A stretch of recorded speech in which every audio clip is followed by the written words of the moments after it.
Alright guys, so today we are talking about area to start with. So we have these squares, okay? So we're trying to figure out the area and the side length of the square. So remember, area is the length times the width. These are all squares. So remember, the thing that's special about squares is that the length and the width are the same. So this first box has an area of 1, 2, 3, 4. So we can count, oh heavens. We can count the boxes, or we could do the 2 on the side times the 2 on the side. So the same thing here. We could count all of these boxes inside to figure out the total area, or we could count the side length. So 1, 2, 3, 4, 5, 6, 7. And then this side length, since it's a square, it should also be 7. So 1, 2, 3, 4, 5, 6, 7. And then the total area is one side times the other side, length times width. So 7 times 7 is 49. So these are perfect squares because the length and the width are the same. And the same thing here, we have 1, 2, 3, 4. So it's a 4 by 4, so the total area is 16. This guy over here is 1, 2, 3, 4, 5. So a 5 by 5, so the area is 25. This little guy has the side length of 3, so he's a 3 by 3, so the area 3 times 3 is 9. And this guy, 1, 2, 3, 4, 5, 6, so he's 6 times 6, so the total area is 36. Okay, so if you don't know your perfect squares right away, it's okay, but we're going to talk about them. So if you have your side length and then your area. So we're going to make a little chart. So if our brick or our square is a 1 by 1, the area 1 times 1 is 1. Sorry. Okay, if it's a 2 times 2, we get 4. 3 times 3 is 9. 4 times 4 is 16. 5 times 5 is 25. 6 times 6 is 36. 7 times 7 is 49. 8 times 8 is 64.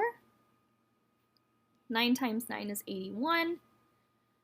10 times 10 is 100. 11 times 11 is 121. 12 times 12 is 144. 13 times 13 is 169. 14 times 14 is 196, and 15 times 15 is 225. Okay, so that's a list up to 15 of our perfect squares.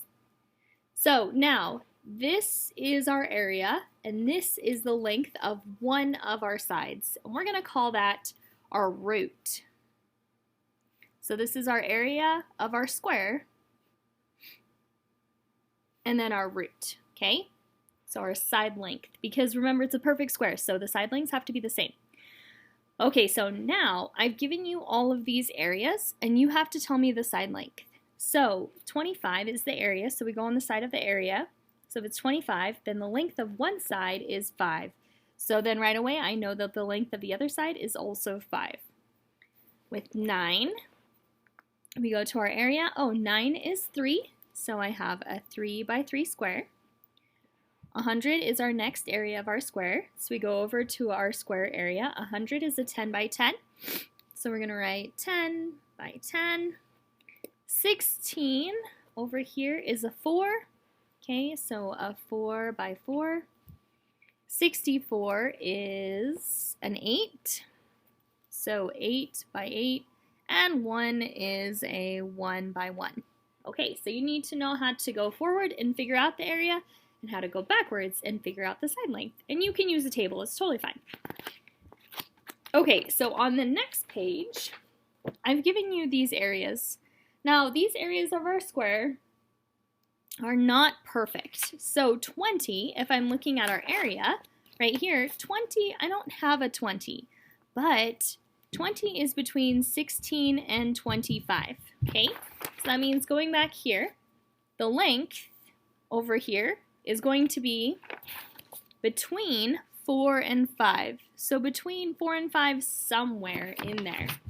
Okay, so it's going to be 4 point something on each side, because it's not quite 5, because if it's 5, then we would have 25 for the area. And remember, 4 squared is, or 4 times 4 is 16, so that's too small. So anyways, it's going to be 4 times something on each. Now the thing about this is I understand, or I'm sure that you know, that 4 times 5 is 20. And while this is correct, it is not correct for our picture, because remember, these are perfect squares. So that means that my side lengths have to be the same, because that's the unique feature of a square. So 4 and 5 are not the same, so that means that this cannot be 4 and this cannot be 5, or the other way around. So it's 4 point something because that's in between my 4 and my 5. The same with the other guys here. So like if you look at 106, 106 is in between 100 and 121. It's a little closer to 100 than it is to 121, which means our side length is between 10 and 11. So we go with the smaller number. It's going to be 10 point something. Here's the thing. We can guess, and we can get kind of close, but the best way to do this is to use our calculator. Now, the symbol is this guy right here, this odd looking thing. It kind of looks like a division symbol that we were used to from elementary school, but it's a little different. Okay, so this is what it's saying. When you put a number underneath this symbol right here, this is where the area goes. Okay, so for example, we're going to do 106. So if I want to figure out what one of my side lengths are, we call that our root. Remember, we called that back our root from over here? Okay, so we're trying to figure out what the root is, but we know the area of our square. So we put our area of our square underneath this symbol, okay, like this. We have this cute little shelf right here, and we'll talk more about the shelf later. We have this shelf, and if there's no number on our shelf, it's going to have a 2, but again, later. So we have this shelf, we have this root symbol. So this is our area of our square, and we're going to figure out what one of our side lengths is equal to. And remember, this side length will be the same for the top and the bottom. Okay, so we're going to use the symbol in our calculator. And it looks like this guy right above the x squared. He's right there. So because he's in blue, I have to go second. So to like shift to the blue and then press that guy. So now he matches, right? I have my square root symbol and my square root symbol. And now I'm going to type in my area underneath, 106. So what we're trying to do is we're trying to get the square root because we have a square and we're finding the root. So that's what this is called. This is called a square root. So the square root will be this guy because that's the root of my square area. Okay, so we type in 106 and mine, it either reduces radicals, which this thing is called a radical, so it'll reduce it, but we want a decimal. So we're going to press the button above enter, which changes our fraction or whatever number we have into a decimal. So our answer, we knew was 10 point something, but now we know exactly. If we round to the nearest tenth, it's 10.3. So that means that this side length is 10.3 and this side length is 10.3. Now, since it's a decimal and it's got lots of numbers, it's not going to be exact. But if we multiplied 10.3 times 10.3, we will get close to 106. And we did, 106 with some little extra. And that's because we didn't use the exact decimal and we rounded. But that's the fastest way to figure out your root.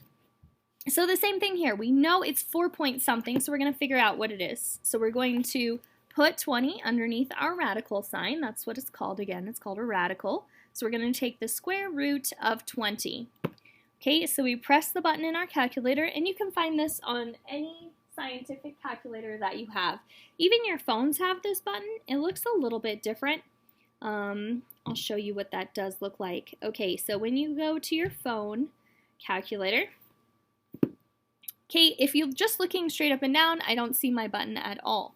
But once I turn my phone sideways, I get all of these buttons right here. Now, you have 3 radicals or 3 roots to choose from. You have this guy with the 2 on the shelf, which is what we want today because we're taking the square root, and a square has 2 sides that are exactly the same. So we want that button. So in order to put this in our calculator, we have to put the number in first. So we're trying to figure out the square root of 20. And then we press that button. And now, we know it's 4 point, if we rounded, 4.5. So 4.5 and 4.5. And then if we wanted to double check, 4.5 times 4.5 is 20. I mean, it's pretty close. It's fine. Okay, so that's what you have to do for each of these. Now, there's one more thing that we have to talk about. Here's the deal. Let's talk about 16 for just a second. We know that the root of 16 should be 4. So 4 times 4 is 16. Okay, so if I'm just looking at the number underneath, this is my area, and these are my roots. I know positive 4 times positive 4 is positive 16. And I also know if I have the same number, but they're both negatives, negative 4 times negative 4 is also positive 16. So when you take your square root, when you take a number and you put this radical, and you're doing a square root, it has to be a square root, you could have 2 possible answers. Okay, I know that we don't measure things in negatives, but in math land, we gotta take into consideration the negatives as well. So the answer here on this square root of 16, well, the square root of 16 is 4, and it's also negative 4, because if I have positive 4 times positive 4, I get 16, and if I have negative 4 times negative 4, I also get 16. So to write these 2 answers, to combine it all together, we use this symbol. It's called a plus minus symbol. So it's got my positive version and my negative version, and it's 4. So positive 4 and negative 4 makes 16. So we do that with all of these, okay? Thank you, baby. So if we had 8, we would do second square root 8, and then our decimal would be 2.8 rounded. So we're going to write 2.8.